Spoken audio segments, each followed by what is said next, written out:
guys. Welcome to our fourth episode of Podcastination, where we will be discussing about Vidita's journey of COVID-19.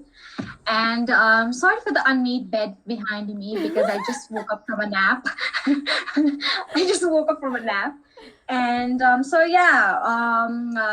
first things first, Vidita was infected with COVID when on my birthday, Yep. 7th May Forever going 2021. to remember that date. And I'm forever going to Yeah. remember your birthday now. She was tested positive on May 7th of 2021. Not just her, but her whole family. She has a family of 4, her father, mother, and her little brother. So all of them were infected.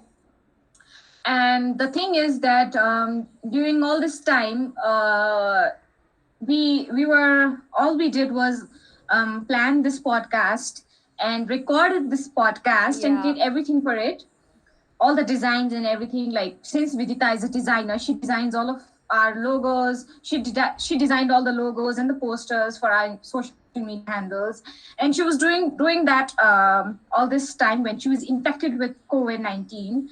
And I'm very proud of her that that she was so active even when she was affected by this deadly virus, and she took care of her whole family, being the eldest daughter. And so so my first question to Miss Vidita is, how did it start? Okay, so How did it start? so it started with my dad. He started showing the symptoms first. So he showed his first symptoms on 5th of May, and we immediately isolated him, and we got him tested on the 6th of May. So his symptoms were weakness, a lot of stomach ache, and we contacted our compounder, who's usually the one to give us medical advice. So we contacted him, and he said these are symptoms of COVID and you should isolate and things like that. So we isolated him immediately, and we got him tested the next day on the 6th of May. His results came out on the 7th. His results were coming out on the 7th, and 7th afternoon, and 7th morning, my mom, me, and my brother, we started showing symptoms. So we were pretty sure that it was COVID. But we still had hope that it could even just be the flu.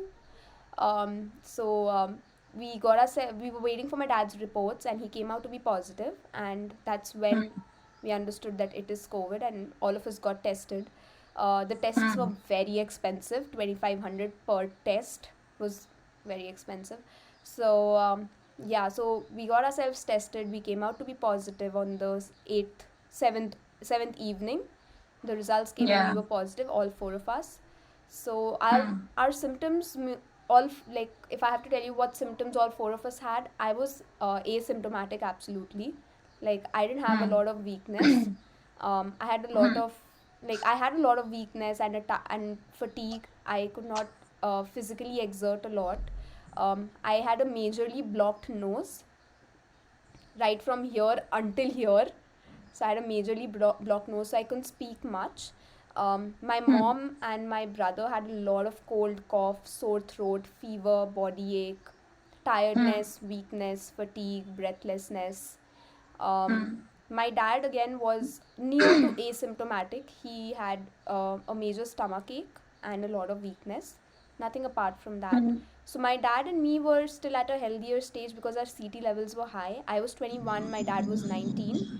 And my mom and my brother were infectious because my mom was 14, very low, and my brother was 16 at a CT level. So yeah, they were quite infectious. These were the symptoms. We also had a little bit of chest heaviness, although they say that it doesn't happen in COVID, but we did have a lot of chest heaviness, honestly, and a lot of uneasiness, discomfort, restlessness. Like, all the time my mother used to feel like she's not able to breathe, or something. Like, she had a lot of breathlessness, obviously. So that was the reason. So yeah, these were our symptoms initially, and these have been the symptoms until these had been the symptoms until the 20th day. So since you guys got infected, How did you guys get all the medical supplies, oxygen, the oximeter, and yeah, like how did you guys get? Because your mom was hospitalized at Norwich Yeah, Hospital. yeah. How did you guys manage to get the beds? Because when your family was infected, Nepal was in a very bad Bad state. state, yeah. Like there were At its peak, no hospital beds, no oxygen, nothing. Like yeah, it was a terrible situation. So how did you guys manage? Like for all the yeah, medical supplies, oxygen, hospital beds, and yeah. consulting doctors because it was a major chaos. So how did you guys do it? So for the medicines, initially first 2 to 3 days, Divyanshi used to get it for me. We have a medical Hmm, store right near my house, so she used to get it for me hmm, since she stays right near my hmm, house.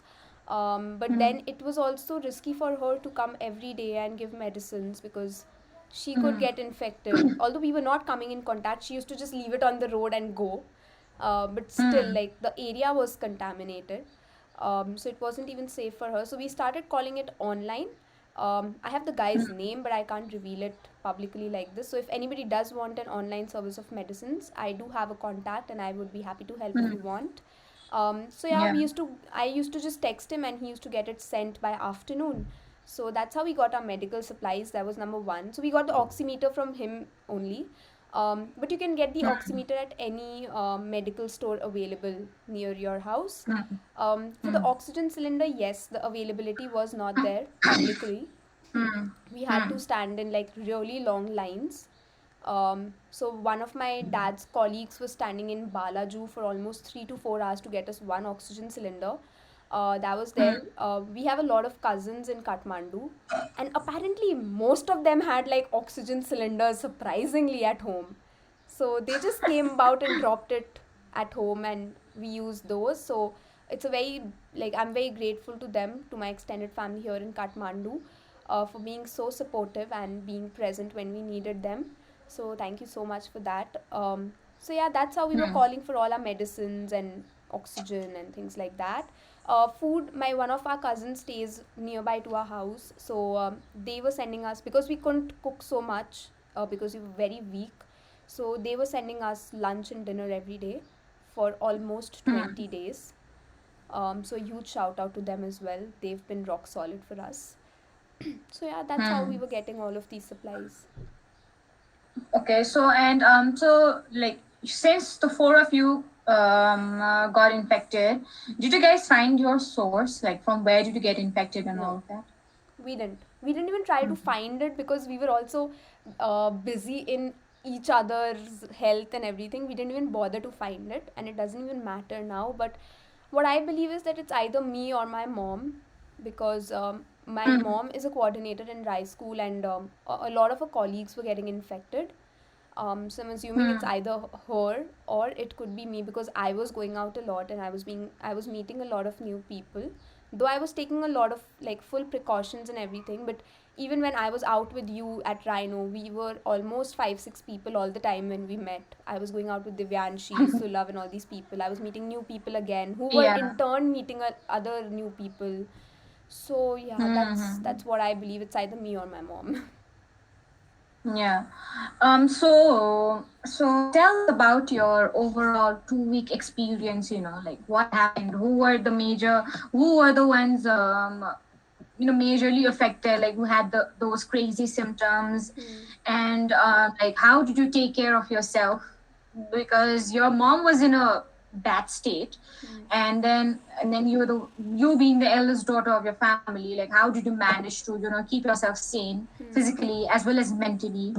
So yeah, tell us about your experience. So we so I was quite okay to manage Hmm, things or do household chores and all of that. My dad was quite okay. The only problem hmm, was with my mom.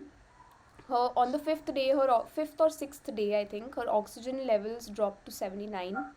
So we had to immediately get her into a hospital. So she was the most infected. The least infected was me. Also because of the fact that when I was in Delhi last year, I got a flu shot, a flu vaccination. So that could also be one of the reasons that I wasn't infected so seriously. But my mom was really infected, hmm, so we had to like admit her in Norwich, and uh, like her oxygen level fell, and we called an ambulance, and we called this hospital, don't know the name, Nidhi, Narayan Nidhi Hospital, something in Vasundhara. And they were like, yeah, we have the bed, we have oxygen, get the patient. We took her there at 11:30 in the night, and we reached the hospital, and they're telling us that, oh, we don't have oxygen, we have oxygen only till 2 a.m. And we like, what the hell, bro? Like, you could have just told us on the phone. We couldn't have like come all the way here, wasting so much of time. She's in so much pain, Yeah. and we've got her all the way from there, and it was really far away from our house. So Yeah, because you guys live in yeah, Kupandul. exactly. So like we had to get her back at 12 in the night, give her oxygen at home, and then all of our cousins and everybody, we started looking for another hospital, like another bed, preferably Norwich because it was near the house. So next morning we luckily, thankfully, got a bed in Norwich, and we admitted her for 3 days. So yeah, she was the most infected of all because her oxygen levels had fallen. Also because of the fact that she had a medical history. So yeah, that also played a major role. Yeah. I remember your mom telling me after she came back from the hospital while we were video chatting for our to plan podcast. Yeah. Your mom said that she felt when she was in the hospital, she felt like she was the least infected one, Yeah. like compared to the others, because the other patients, they were there for like the past 1 month, 20 Yeah. days, 25 days, more than a month. And then like it was a good thing that your mom went to the hospital, and it was very nice of your family members to pester you guys to admit her to the Yeah. hospital, because she was getting very anxious when she was home.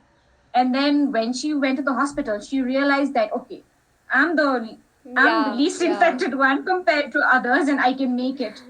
So yeah, I think so that was like, it was a very good thing for you guys to consult doctors and get proper medical Medical assistance for assistance, your yes. mom.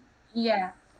Mentally, So how we kept you guys ourselves did. like sane was, we like we didn't really have anything to do because all of our, since it was lockdown and everything, and I was on leave from office because I was positive, my mom was on leave from her work, my dad was on leave because it was any which ways lockdown and all of that. So how we kept ourselves sane mentally was, one, definitely being supportive for each other, not fighting. Or yeah, we did fight for initially 2 to 3 days because it was a little bit of, everybody was a little bit anxious about each other, and that was the reason we were fighting for like those initial 2 to 3 days. Yeah. So we were playing a lot of board games, we were meditating, and we were cooking small little things that we were just able to cook, not too much physical exertion. We were doing breathing exercises together. Half of the time used to go in taking medicines and checking the oxygen and temperature. Half of the time.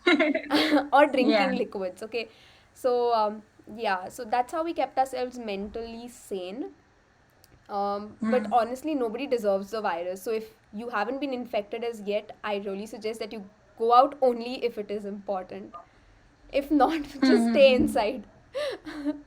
Yeah, exactly. Even like I did not take COVID seriously before, and after the second wave came, and then like when the hospitals started looking a bit, Yeah. scary, and like there was a lot of chaos, no oxygen, no hospital beds, and a lot of I lost a handful of my family members, my relatives, due to this virus. And then I was shocked and shattered, like I was like, fuck, this is scary.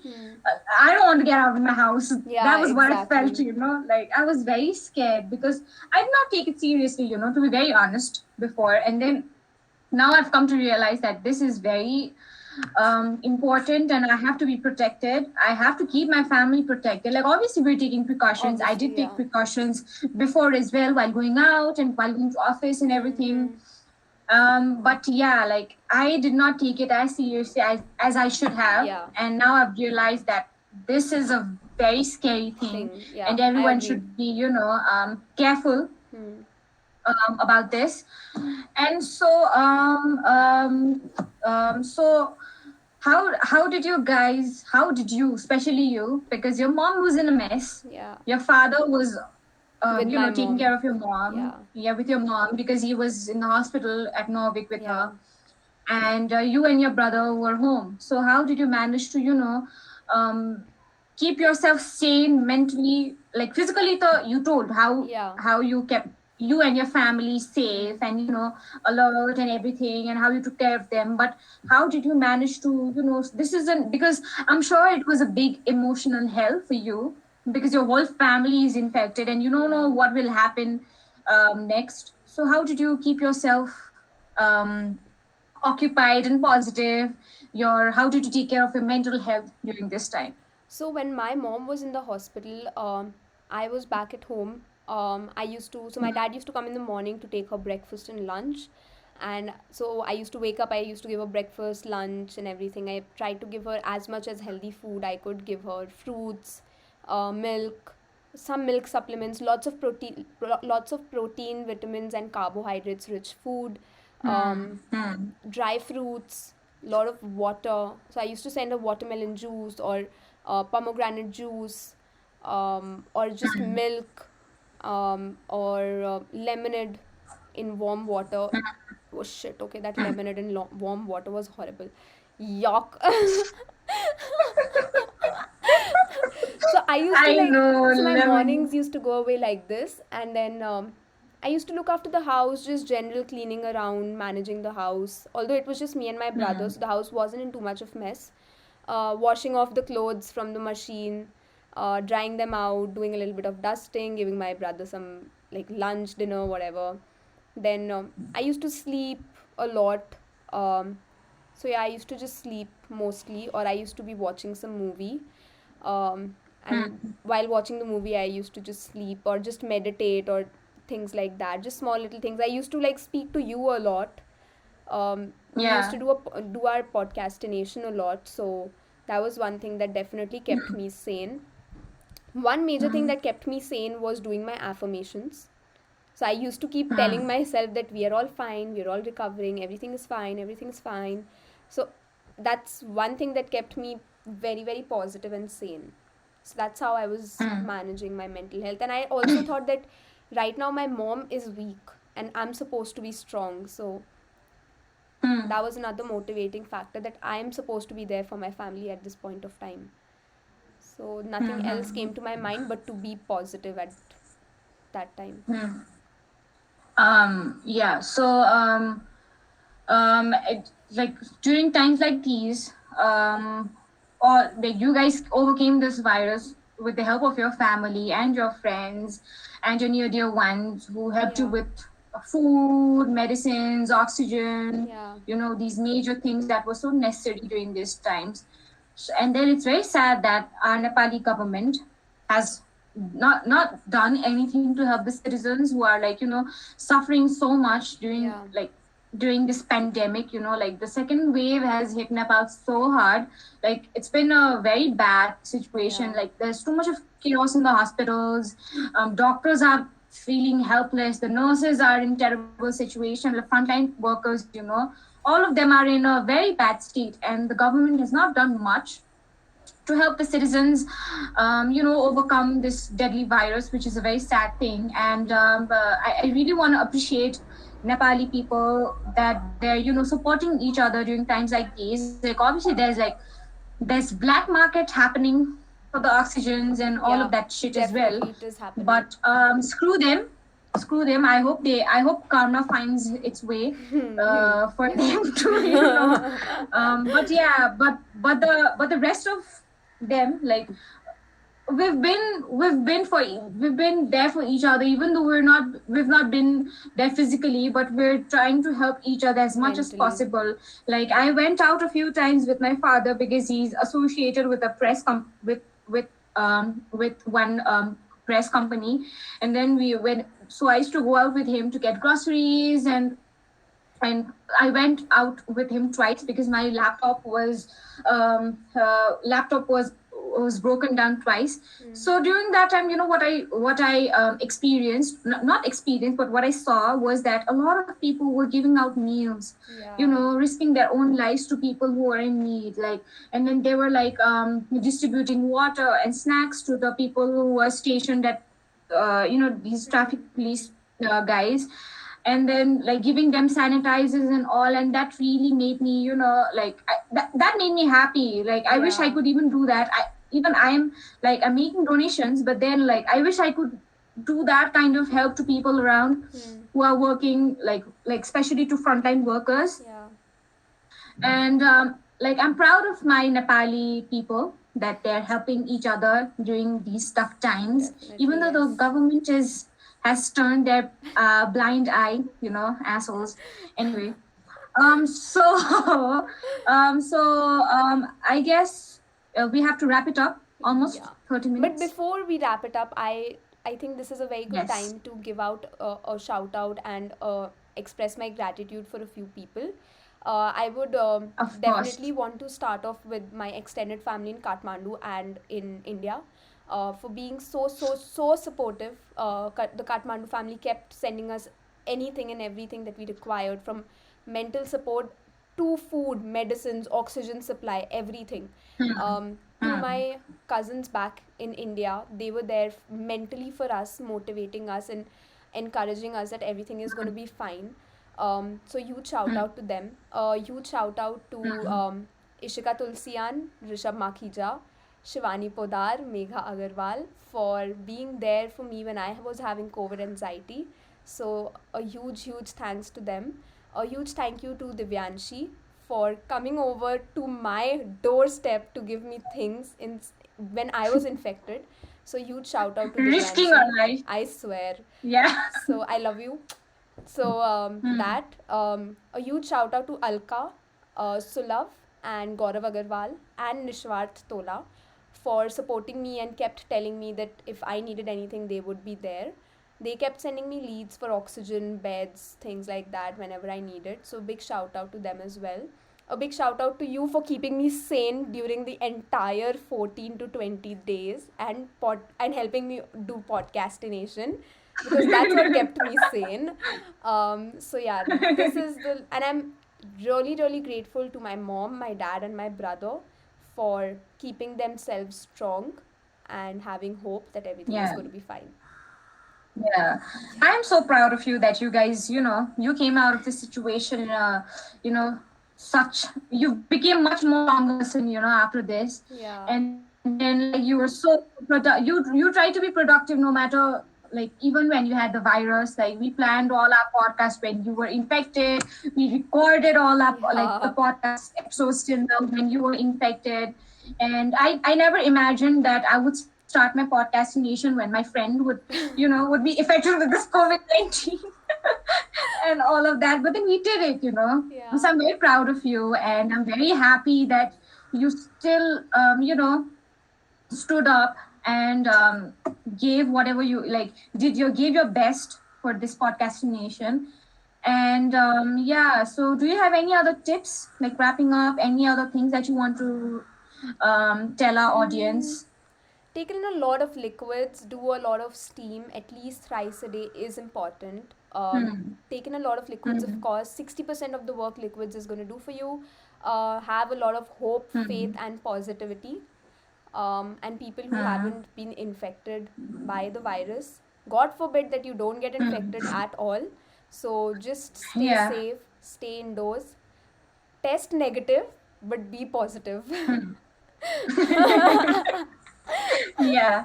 So I'm like, for our audience, if you guys need any medical supplies, then there are online stores called GV Health and MedFirst who deliver medicines at your doorstep. So yeah, if you guys need medicines and things like that, you can talk to them and they'll get your medicines. And I'll link one video down below in this description box. It's an interview of my cousin brother, Dr. Buddha Basnet. I After watching his interview, I got a lot of clarity about this virus and how we should treat it if we get infected, what medicines that we should have while when we are infected, and how we should take care Yeah. of our health and of our loved ones' health, whoever has been infected with this virus. So I'll link it down below. He's my brother, and please check it out. Please check it out. Like that video really gave me a lot of insight and helped me a lot in terms of understanding this virus and how to, get Yeah, over this. yeah. So I'm sure it'll be a big help for you guys too. So yeah, do after watching this podcast, please check the description box below and watch that video as well. And so yeah, this the past 4 weeks has been terrible. Like I was also anxious that your whole family was infected with COVID. Even my parents were so worried, like about your parents, like if they're well or not, especially after your mom was hospitalized. We were Yeah. shit scared and all, but all's well that ends well. We have tested negative, so we are fine, and we are the safest people to be with for the next 3 months. Yes, I cannot wait to hang out with you Oh, and yeah. eat lots of junk food and Oh, spoil you don't want to ourselves. go down that lane, okay? I'm gonna eat so much junk food. No, you wait and watch. Full June, I will eat Yeah, only even I'm junk like, food. yeah, can't wait to have lots of junk food and blabber with you in person. I तो can't So wait to yeah, drink. we shall. Yeah. So yeah, thank you guys for joining us for our 4th episode. It was about the journey of my friend Vidita. And yeah, I hope this video will be helpful for you guys. And yeah, thank you so much. Like, comment, share, and subscribe. Thanks. Thanks for taking over this, because Yeah. I'm interviewing you today. So Also, you have to do yeah, that. also, if you do have any questions related to COVID, which if I can answer, I would be very happy to help. So please put it in the comment section below. Also, we are open to taking suggestions for more topics to talk about. So do put in your suggestions as well, and we would love to add them to our Yeah. list. Yeah, we're very excited for the next month of June. We'll be coming up with more topics, but yeah, we would love your suggestions in terms of what topics you want us to discuss about. So please DM us or just drop it in the comment Yep. box below. Yep. So bye guys. Stay Bye-bye. safe. And bye. Stay safe. Take care of yourself and your loved ones. I hope no one gets tested positive by this deadly virus. Yeah. So yeah, bye guys. Bye-bye.